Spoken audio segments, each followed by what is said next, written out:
All right, we sat through our first weekend of the year without Cup racing, and it got me thinking, what are the two early predictions for next season? Coming up next.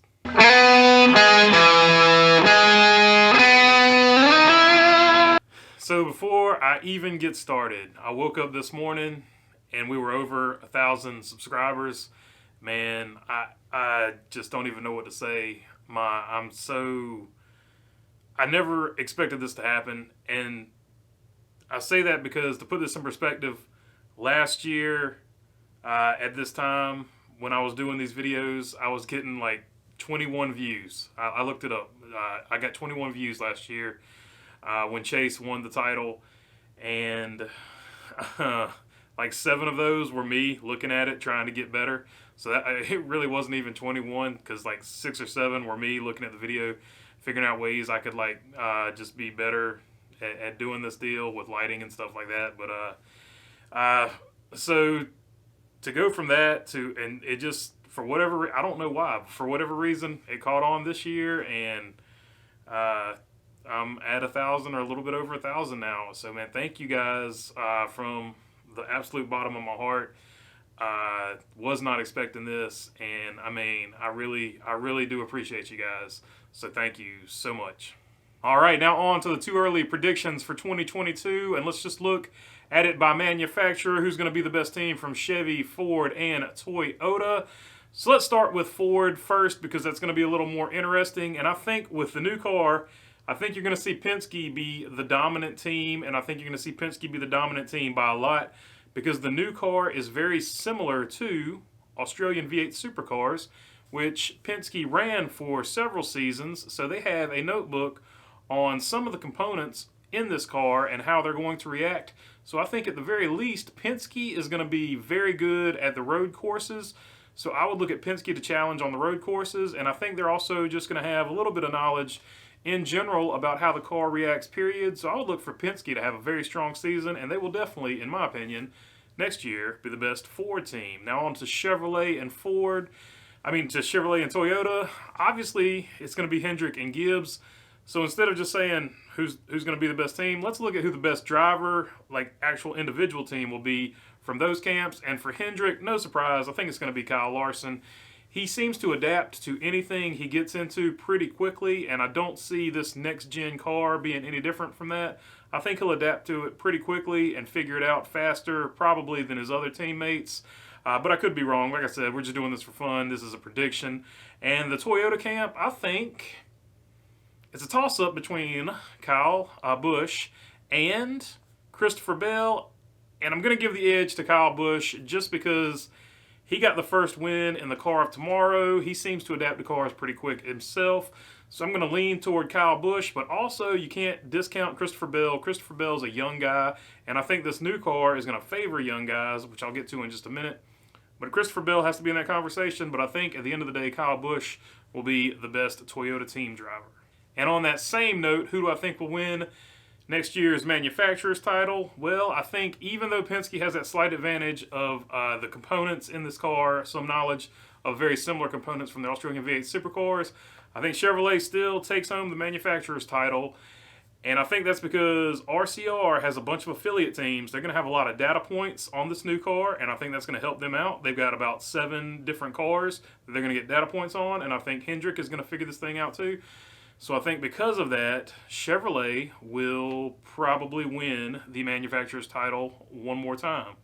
Also because they've got Chase Elliott, Kyle Larson, and AJ Allmendinger, and they could possibly sweep the road courses. Okay, now let's go on to surprise teams. I think your first surprise team is going to come from the Ford camp, and I think that'll be the Wood brothers. Like I said, they're aligned with Penske, and I think the Penske advantage next year will trickle down to the Wood brothers. And so I could definitely see the Wood brothers and Harrison Burton being a surprise team next season. I also think RCR, with all their affiliate teams, they have about 7 teams that they are in a technical alliance with. I think all of those data points that they will get next year on this new car will be very important.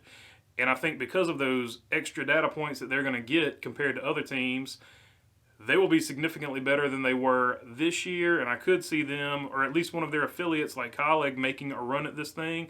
So I think RCR and Colleague and all of their affiliates, Petty Motorsports, Trackhouse, I think all those guys will have a good, one of those teams will break out and have a good season. And of course, from the Toyota camp, I think 2311, specifically Bubba Wallace, is probably going to surprise a few people next year. And here's why. I think he will have the pressure off of him. He put way too much pressure on himself this year, saying he wanted to win a couple races and be in the playoffs, especially with a startup team. Well, next season, he doesn't have that pressure because he finally got his first win. And for the first time in his career, he's got a teammate, not only a teammate, but an actual veteran that has won a championship in Kyle Busch. I think next year, and the team has had a year to sort of work the kinks out, I think next year will be Bubba Wallace's chance to really show what he can do, because he will be in the best situation he's been in since he's been in Cup or Xfinity or trucks for that matter. All right, now on to some guys who could have some surprisingly bad seasons. I think you have to look at some of your older drivers here that aren't really feeling the new car. And first on that list would have to be Kevin Harvick. He's already come out and said he doesn't like what he's seeing in the new car from a safety standpoint. So if he's already got negative feelings toward the new car, he might not have a great season.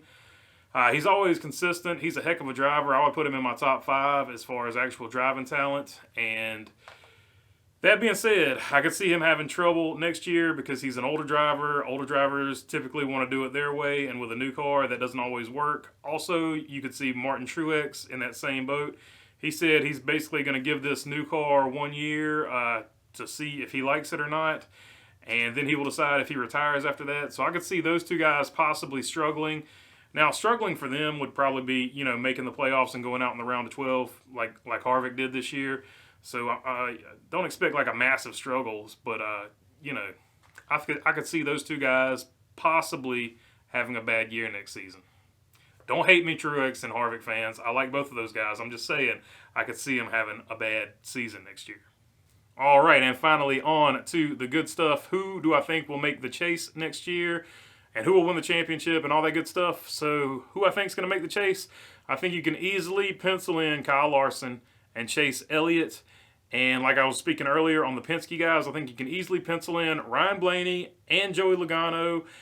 And from Joe Gibbs, I think you can pencil in Kyle Busch, Denny Hamlin, and Christopher Bell. And then from there, I think you can see William Byron, somebody like Tyler Reddick, Cole Custer, Alex Bowman, Austin Cindric, Kevin Harvick, Martin Truex, AJ Allmendinger, and Kurt Busch. Now, these weren't in any type of order. These are just the guys I think will get in. I try to make these 5 minutes, so I'm not really going to go into why.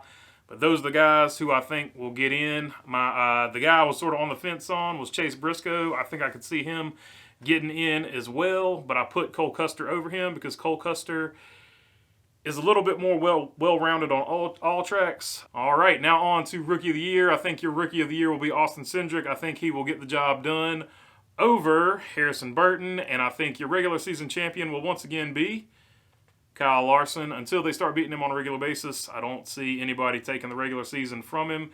And your playoff champion will be, who knows? Because Kyle Larson won 10 races this year and only won the championship by 5 points. So with this system, who knows? But yeah, your guess is as good as mine. I'm not even going to make that pick this early in the season, but yeah, probably Larson again. I don't know. All right, that's all I got for you today. If you like the content, hopefully I earned your subscription today, so go ahead and subscribe down below if you like it. And if you got a comment, leave it in the comment section. I try to answer as many as I can. And other than that, thanks for your time. Peace.